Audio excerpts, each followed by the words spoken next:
Welcome to the Midlife Masculine podcast. I am Dhruv Sethi.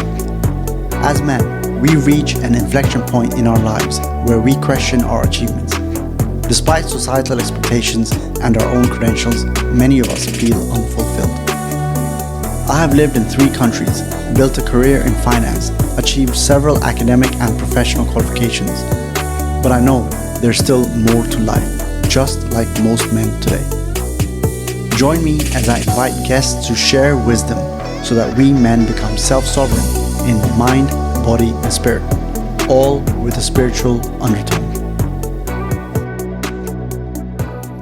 Welcome to another episode of the Midlife Masculine podcast. My guest today is Susan Jane. Susan is a published author, inspirational speaker, intuitive life coach, and multi-international award winner. Susan has spent 40 years understanding spirituality. Welcome, Susan. Thank you so much for having me on your show. I'm really looking forward to this. Yeah, I've been looking forward to this episode as well. There's so much to talk to you about. I mean, intuition, near-death experiences, a violent gang rape, importance of flowers, emotions, spirituality. There's just so much. So the first topic that I'd like to talk about is intuition. And with that, my first question is, what is intuition? Okay, this is my favourite question too, because intuition, it's taken me the 40 years or more to get an understanding of what I see intuition as. And the thing I see intuition as, and I'm going to explain it with the stories that I've got, I see intuition as the communication between our spiritual self or our soul, that spirit side of us, and the physical side of us. And I see it that way because when we're in spirit, that spiritual side of us doesn't have the 5 physical senses. Our physical body can see, can hear, can touch, can taste. We have all those 5 physical senses. The spiritual body, our spiritual side or our soul, does not have them. They have a knowing. That's what they do. That's what that side of the spirituality is. They have a knowing. So they don't see the same way we see. They don't hear or taste or feel. It's very, very different. And I've learned that through my stories, and I'm going to explain that a little bit deeper. But what I did get that understanding of is if we've got these 2 types of bodies, we've got a physical body and a spiritual body, how do they communicate? How do they do that? And that's where the intuition comes in. So that's intuition, the communication between our spiritual side and our physical side. And are there different types of intuitions?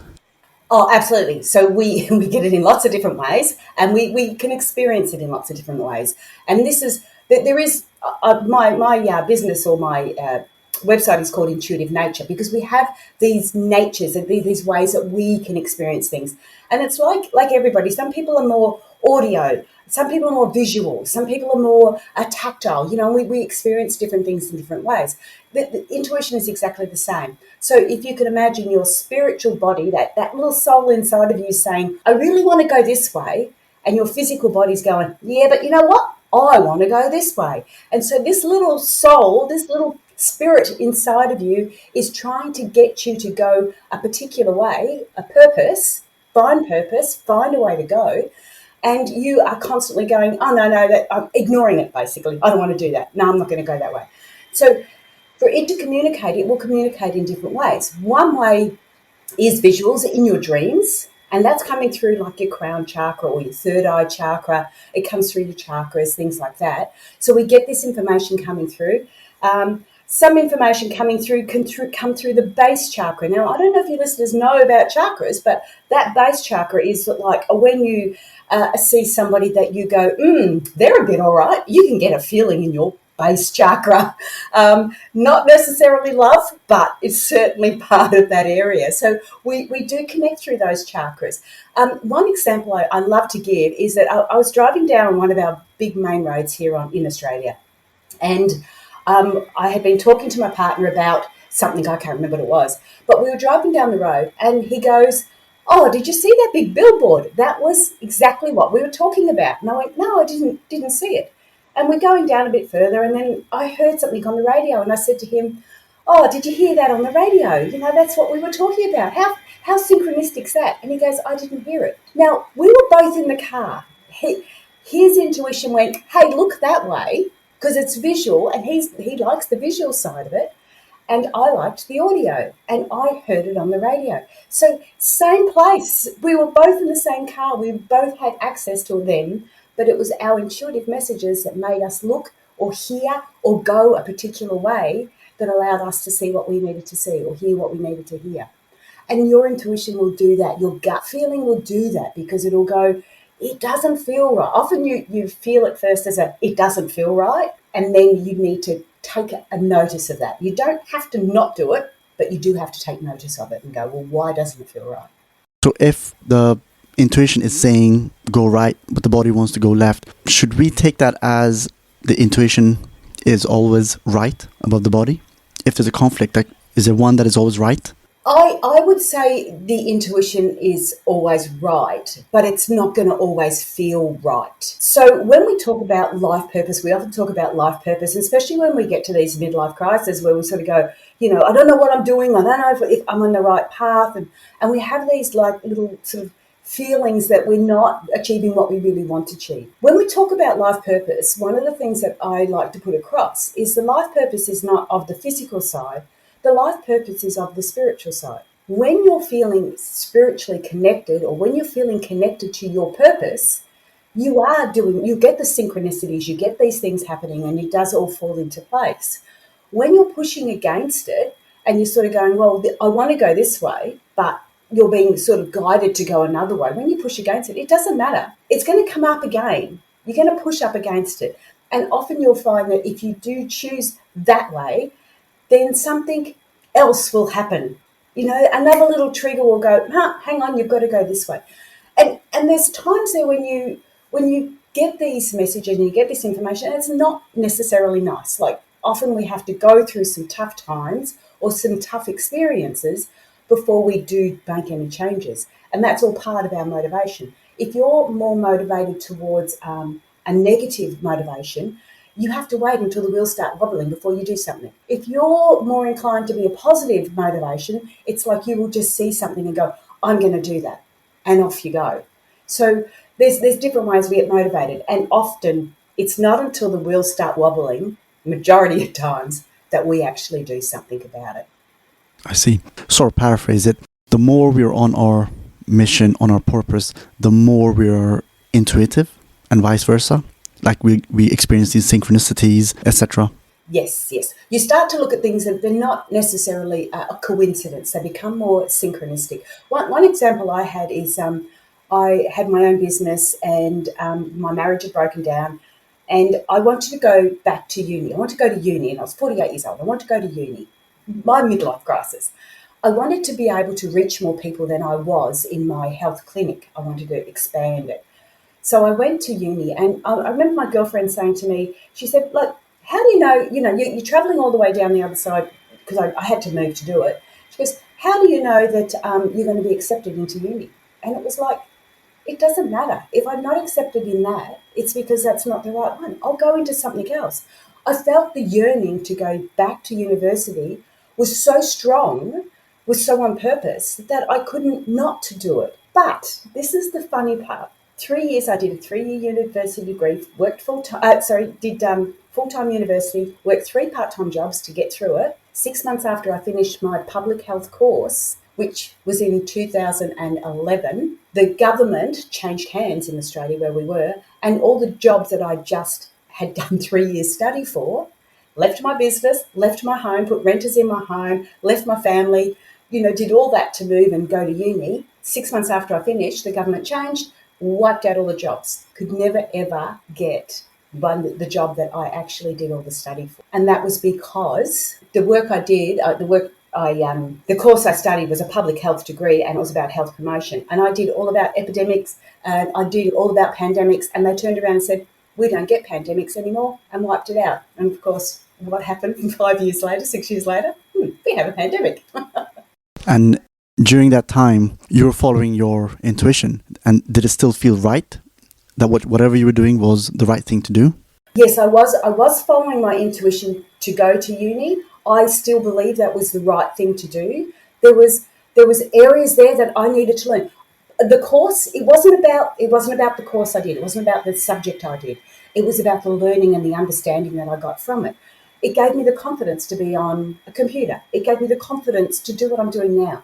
It allowed me to be confident enough to write my book, to do the things that I put what I'd learned into practice, not in the way I had thought it was meant to be, but in a way that was actually better.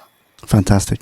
Sometimes I wake up and the first thought I get is almost like a download. It's almost like, take this action this day, consider making this decision, almost like advisory. And sometimes when I meditate, just randomly, I'll get an image or a name of a person, just like that. Would you call that intuition or intuitive messages? Absolutely. 100%. Absolutely. I find I get a lot of my messages. One of the things, if people want to connect with their intuition, is there's three. It's really easy. Ask, receive, and then action. So often when I go to bed, if I'm stuck on something, I'll go, all right, give me an answer. And you've just got to ask, I need to get an understanding of this. Tell me what this means. And you just sort of talk into the sky, whatever. If you're talking to your God, do it that way. It can be done through prayer. Prayer's a way of asking. It can be done through swear words. Oh, for God's sake, give me the answer. Get angry, but ask. Ask, make sure you ask.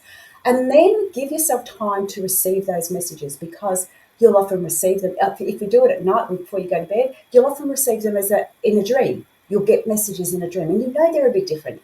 You'll get it when you wake up. You sort of get it just as you're coming to.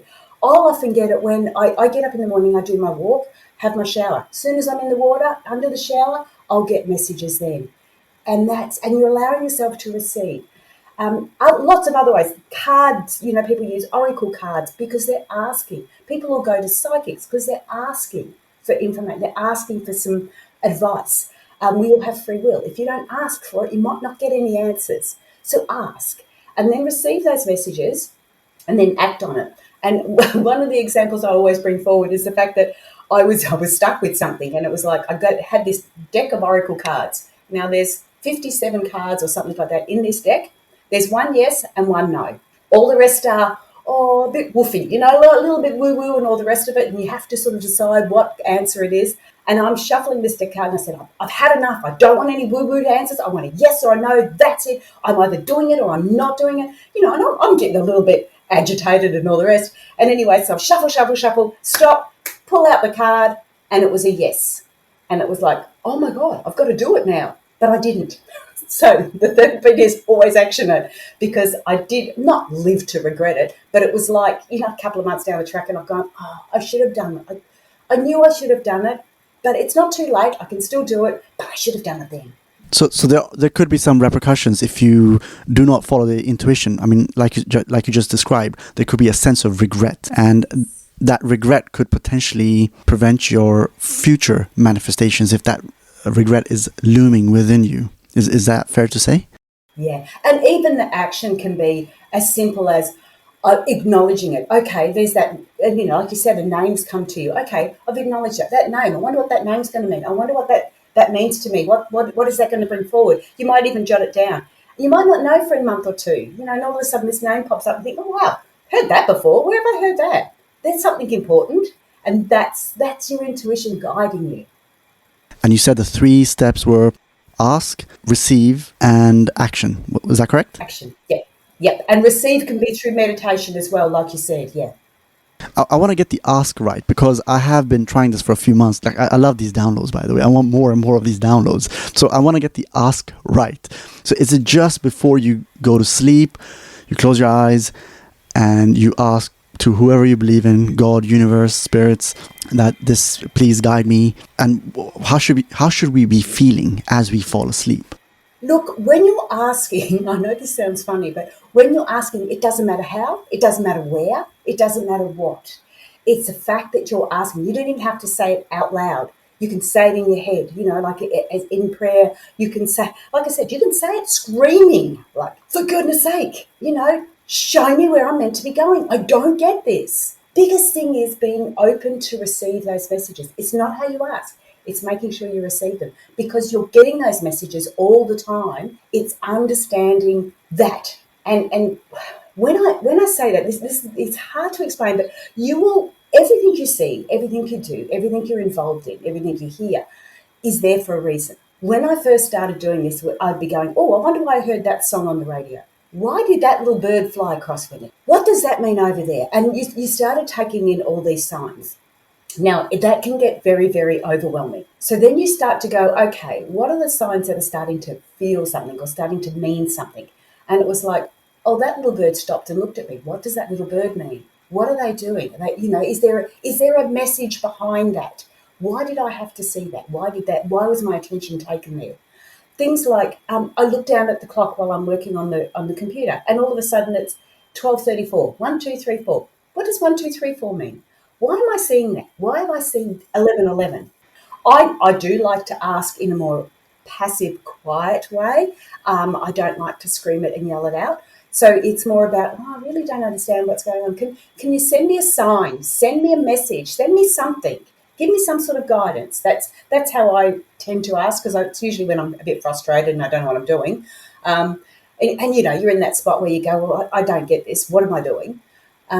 But when you're receiving those messages, it could be something as simple as a friend asks you to go somewhere and you go, oh, I don't want to go, but I feel like I have to. You go, and then all of a sudden you meet somebody else that helps you with the question you just asked. Thanks for that explanation.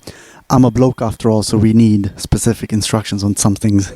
You guys like the visuals, and so I get that. So make sure you're looking, because there'll be signs for you, okay? Absolutely. Thanks for that. Before we move on, though, there was one more question on intuition, and that is, you say that there's somewhat of a difference between trusting your intuition and trusting your gut. Yep. I tend to use the terminology trust your gut for men, because it just tends to be a little bit more grounding for them. They have an understanding. When we're talking about intuition, a lot of men or a lot of people will think, oh, that's women's intuition, that's women's woo-woo. Now, men are just as intuitive. There's no difference, except men just tend to use the terminology gut. It's, I can feel it. It's like a gut instinct.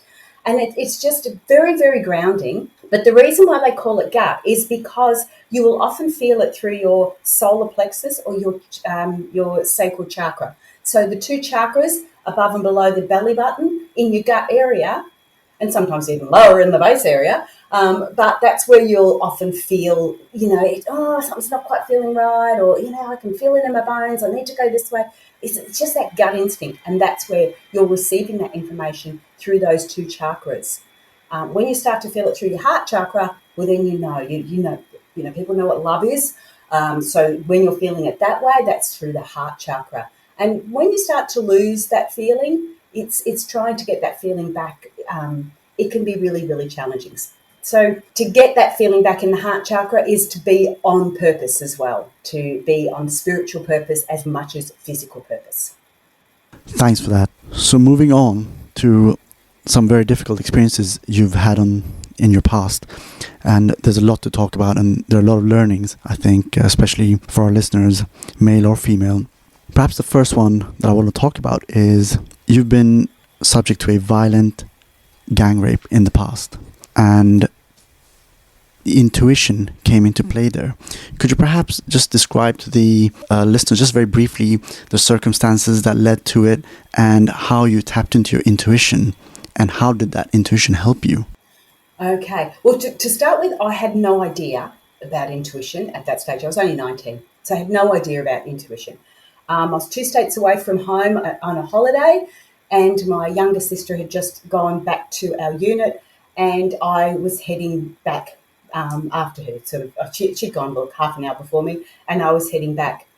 Now, the thing is with this, and why I don't mind talking about it, I don't go into all the details, obviously, but I don't mind talking about it because it was this experience that made me realise what intuition was, but probably 10, 15 years down the track. It was like 10, 15 years down the track that I got an understanding of, okay, what had happened, this out-of-body experience that I had, and then I could relate it back and go, okay, this is what it was all about. So while it was happening, I had no idea. So I can only explain it as I go along, because I didn't get it then. And I certainly can't put it down to intuition, even though now I can. So anyway, I was heading back on one of the main streets, and I got tapped on the shoulder, and I turned around and was king hit. So punched in the face, obviously hit the concrete floor, but was knocked out. I came to getting dragged into the back of the car by my hair. So I'm in the back of the car, and it's like, well, all I could think of was, I can't stop these people doing what they're going to do. I tried fighting, and that just created more bruises. So I thought, I can't stop them doing what they're doing to me, but can I stop them doing it to someone else? Can I stop them repeating this? And that was the ask. That I wasn't even aware, but that was the ask. And in an instant, I left my body. Now, when I talk about this, I talk about it as she or her, because it didn't feel like it was me. It was like you were watching a movie. Now, I must have been, and I have to say, outside of the car, because I was looking in. Now, when I'm in this state, when you look around, it's like, if you can imagine a really bright night in a full moon. You've got that sort of a blue hue to it. And I can remember looking around, and there's no one around, and I've looked into the back of this car. Now, when I've looked in there, you could see the energy coming from the back of her head. Now, it's like heat on the road, where you see it sort of wavering. You could see that coming out of the back of the head. I couldn't feel anything, but I could From the crown chakra. know from where she was pulled into the back of the car. You could see the blood down the side of her mouth, but I couldn't taste anything, but I could see the blood and the energy coming out where she'd been punched. You could see energy, pain energy coming from other parts of the body. And you could just sort of see all this energy and what was going on and what was happening. I couldn't taste anything. I couldn't feel it. And there's absolutely no emotion attached to it. Emotions are not from the spirit. Emotions are from the physical. Feelings are from the spirit. So there was no emotional attachment to it. I was just sitting there watching and thinking, I wonder if anyone's going to do anything. I don't know how long that was. I don't know if it was 2 seconds, 8 seconds, half an hour. I have no idea. It wasn't that long, but I have no idea how long I was out of my body. But I did get a message, and it wasn't like a booming voice or anything like that. It's just this is what you do. It was just like I knew what I was going to do. And in an instant, I'm back in the body. Now, as you come back into the body, you feel everything. You feel the pain, you taste the blood, you smell the alcohol, you smell the cigarettes. Everything comes back in one big foul swoop, like bam. It's so horrible, considering where I was. Where I was wonderful. This was so horrible. And I'm back in the body. Now, once I'm in there, I started. Now, I have to let you know, I'm not a religious person, okay? I don't follow any religion. I feel like I'm very spiritual, but I'm not religious. But I knew two prayers from primary school I think about 3 or 4 weeks I went to school, went to a church, and I knew two prayers. And one of them was, and I don't even know if it's a proper prayer, but I started saying to them, "Forgive them, Lord, for they know not what they do." It's all I could think of. And I said it out loud. And every time they hit me, I would say it louder and say it louder and say it louder. And I was just in their face. Forgive them, Lord, for they know. I was forgiving them while they were attacking me. And they only stopped once the hand came around my throat and over my mouth. And then I passed out. So that was what the message was. I came to in the gutter, left it on the side of the road in the gutter. That's when I came to. Now, I had no understanding of this. I didn't even talk much about the attack. I talked to a few people, not many. Did not mention the experience that I had at all, because I had no idea what was going on. Almost 12 months to the day, and I am jumping ahead, so almost 12 months to that day, I was at work. I worked in a bank. I started feeling quite ill, and I ended up passing out, and they called the doctor in from next door, from beside the bank. I actually I had a near-death experience. I believe I died. They gave me an adrenaline shot to bring me back. So I had this near-death experience. Now, what I saw was, if you can imagine laying on a bed and having everybody look over you. Now, in the bank, there was no bed, so I don't know why I was feeling that way. But I remember standing up and going, why is everybody still looking down? I'm up here. And then I just kept on going. So I had this another out-of-body experience where I had this near-death. Now, the only reason I knew it was a near-death experience, as I said before, was 10 years, 15 years later when I started reading about this experience. And it was like, oh my goodness, that's what happened to me. So I, again, did not talk about this because I didn't know what was going on. But I could see it was like white foggy sort of stuff. I knew I was on a path, but you couldn't see the path. You knew you were going the right way, but you didn't know where that was. But the white sort of fog became little sparkles. And then the little sparkles became like tiny miniature screens. Now, nowadays we can say like telephone screens, but in those days there was no mobile phone, so they looked like little television screens. And I remember looking, like leaning forward and looking, what is that? And it was a memory. It was one of my memories, and I went, oh, they're all my memories. And I kept on walking, and there was this like a, a wall yeah, it was a wall, not a fence. It was a solid wall, and you could see the light behind it, and that's where we were heading. That's where I was heading, and I could see all these little people. Well, what I would say, people peeping around the corner, looking at me and laughing and giggling. Do you know who those people were? I don't know exactly. I can't tell you exactly. But I knew that they were. I can't say family, but I knew that they were family. Does that make sense? Like I couldn't say if they were particular family, but I knew that they were. I was coming home. I knew I was coming home, and then I did hear the big boomy voice going, "You're not." Oh, they were giggling because she's not supposed to be here. She's not supposed to be here. That's the message I was getting. And then the big sort of boomy voice went, and it didn't say anything. It just was like, back you go, and you just knew. So both these incidents you experienced, out of body experiences, did you want to come back into the physical body? Did you have a choice? I didn't feel I had a choice, but I don't feel I felt like I was meant to experience that to get an understanding of where I am today. I needed to experience that. Like I said, all I did was I just felt sick. I didn't feel like I wasn't like on the operating table being operated on, or it wasn't. I just felt sick one day, so I was definitely not ready to go. I can assure you. And that wasn't like I wasn't trying to commit suicide or anything like that. It just happened. But it's so weird that it happened almost 12 months to the day of the attack. And then the third time I left my body, well, I did it deliberately because by then, it's gone 10, 15 years later, I started reading and getting an understanding about different things. And one of the things was called astral traveling, where you leave your body. You're always attached to your body. You're attached with a silver thread, they call it, but you're always attached. But you can actually leave your body, fly around, have a little bit of a look, and then come back in. And so I practiced that for about 3 months, 4 months, every night. This is what I want to do. I want to do some astral traveling. And I did it. One night I did it, and I was so excited. As soon as you put emotions with it, straight back in the body you go. So astral traveling and out of body experiences, is there a difference between the two?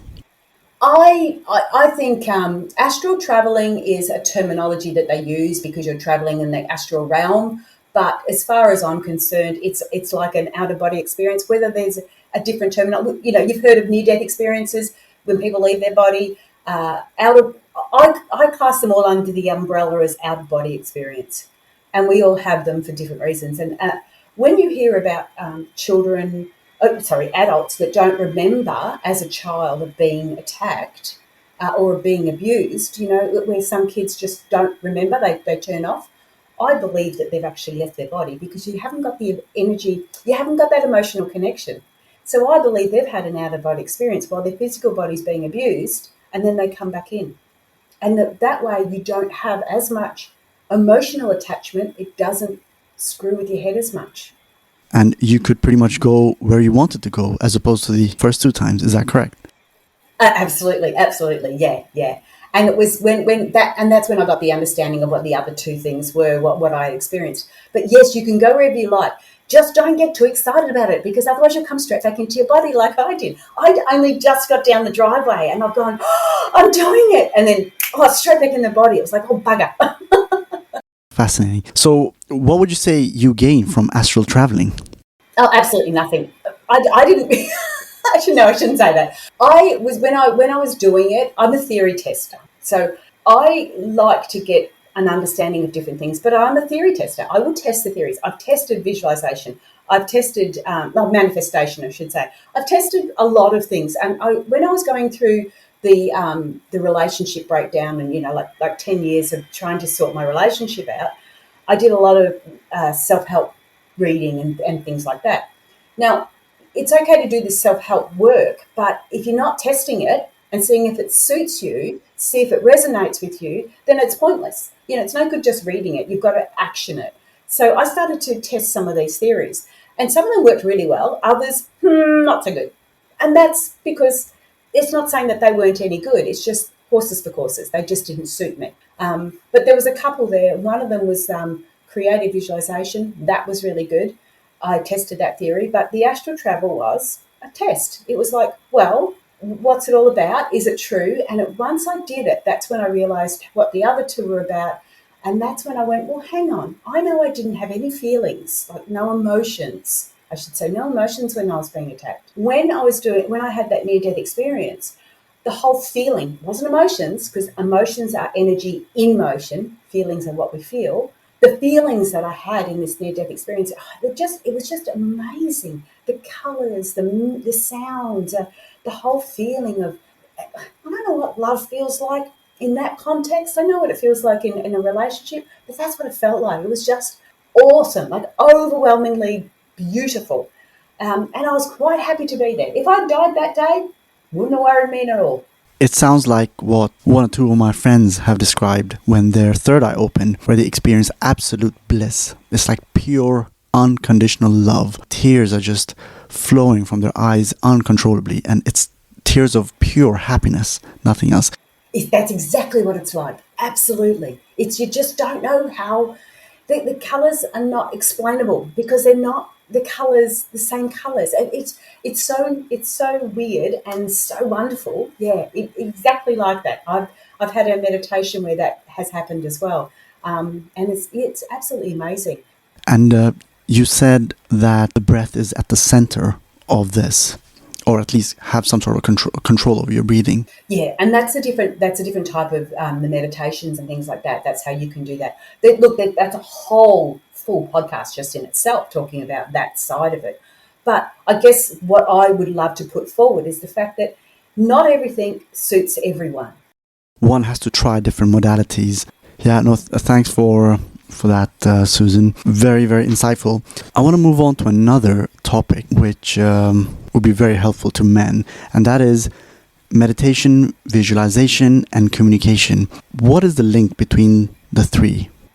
The link is definitely your intuition. Sorry, that was a little trick question. So the link is definitely your intuition. So visualization, meditation, and communication. When I look at it, visualization, I look at it as it's a forward thinking. It's what we're visualizing what we want. Okay. When I look at meditation, we're going introspect. We're going inwards. We're getting an understanding of what we need to know, and then the communication is part of obviously the here and now, how we are communicating with others. And I know that when you're communicating with others, people will say things and they straight away they'll feel not so good, or you pick up that information from people. That's your intuition when you're coming through. Your intuition will be talking to you as you're doing a meditation. You'll be getting intuitive messages that way. And then as you're visualizing, you're always connecting with your intuition, because you want to visualize what you want, and it's got to be on purpose. If you're visualizing something that's not necessarily on purpose, it's going to be a lot harder for you to actually visualize it and to get the feeling and to get the understanding of it. So that's a little bit harder to do. But basically, between all of them, one of the things with communication is, even when you're communicating with somebody, it's how you're communicating. If you're going through a problem with the relationship, you've got to be talking the I's, not the U's. You did this, you did that. I don't like how you do that. If you start talking about I, it really upsets me. I'm feeling really lost. I don't know what our relationship's doing. I don't know where I'm going. I don't know what to do. I don't know how to make this better. And you're doing the I's because what you're doing is expressing how you feel. And that is part of your intuition, because that's what needs to come out. So the conclusion we can draw from this is work on your intuition, and that is really the link between meditation, visualization, and how we communicate. And I'd go meditation first, because to me, you're getting that information that you need.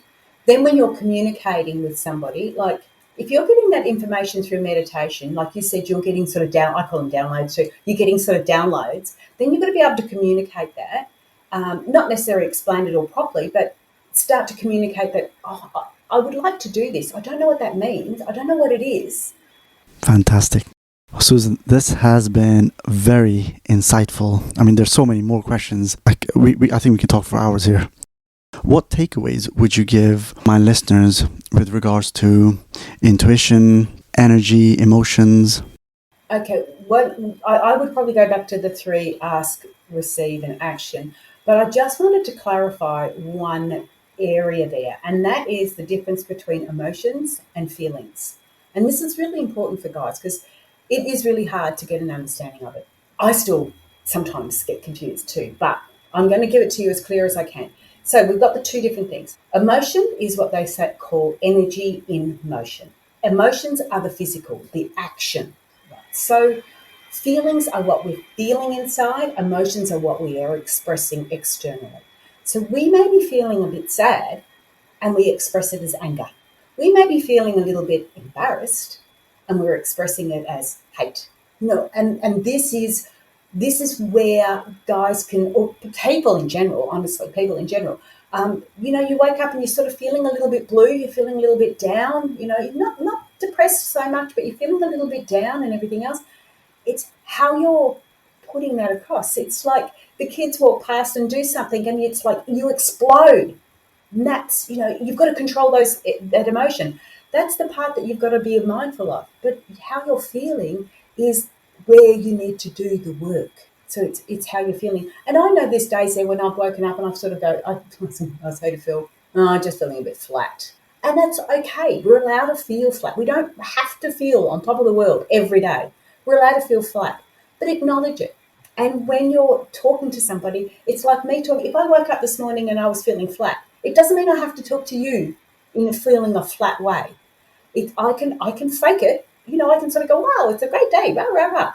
And eventually that feeling of flat becomes easier and it doesn't affect your whole life. So if you're feeling a little bit blue or you're feeling down or you're feeling not right, just be mindful of how you're expressing that, because that's that emotion, and the emotion is what does the damage, not the feeling. And when we're manifesting our dreams and desires, is it the feeling or the emotions that's the language that we speak to the universe? When you're doing your manifestation, I had fun I tested that theory too. $85,000 later, I tested that theory. You gotta tell us how. I've got some stories, I told you. When you're doing manifestation, it is the feeling, okay? You've got to try and connect with that feeling. When I'm saying to you about with the flower readings and stuff like that, if you can connect with that feeling, not the emotion is I want $1 million. I want $1 million because the feeling is I want to feel secure. I want to feel financially secure. Okay, so we're looking at the different areas there.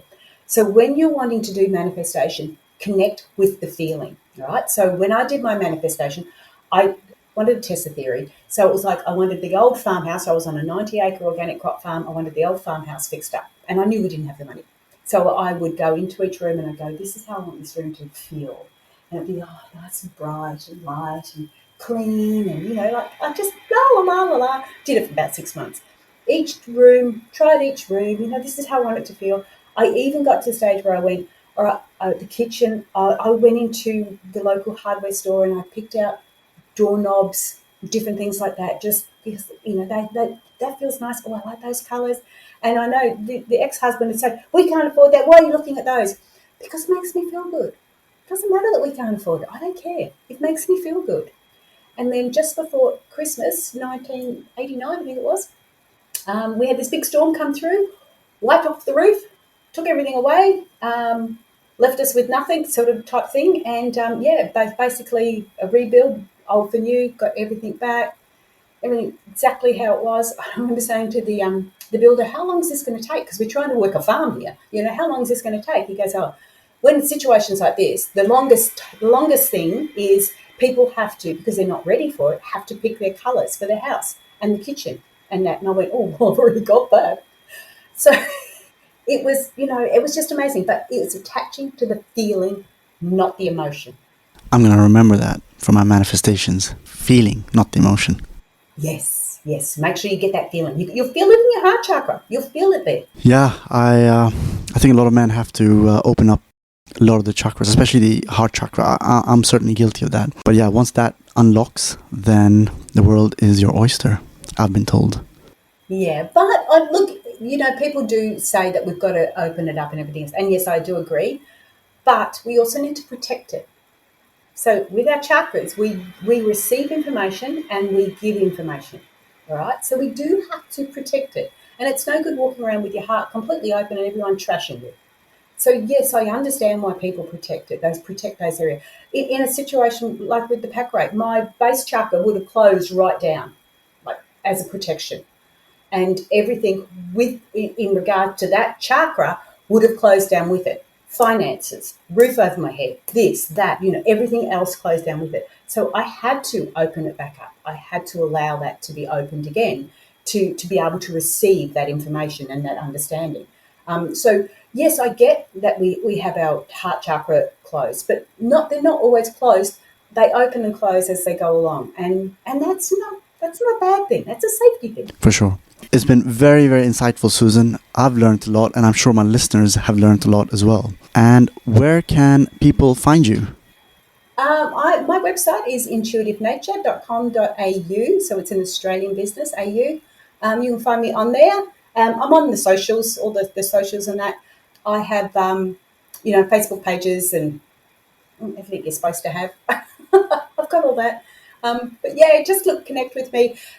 I have to be honest, like on Facebook and that, if you are connecting with me there and you are a man, I will be going, what's going on here? Because we get so many bombarded with, fake IDs and all the rest of it. So if you do connect through the website, it would be better. It would be a truer connection, if that makes sense. I'll link that in the description. Cool. With that, Susan, thank you once again and wish you a wonderful rest of your day. Thank you. And you have a great evening too. Thank you so much. If you liked this episode, then make sure to like, share, subscribe, and leave a review. That will help me get to people just like you. Also, make sure to visit mlmpod.info. Keep acquiring knowledge, and I'll see you in the next episode.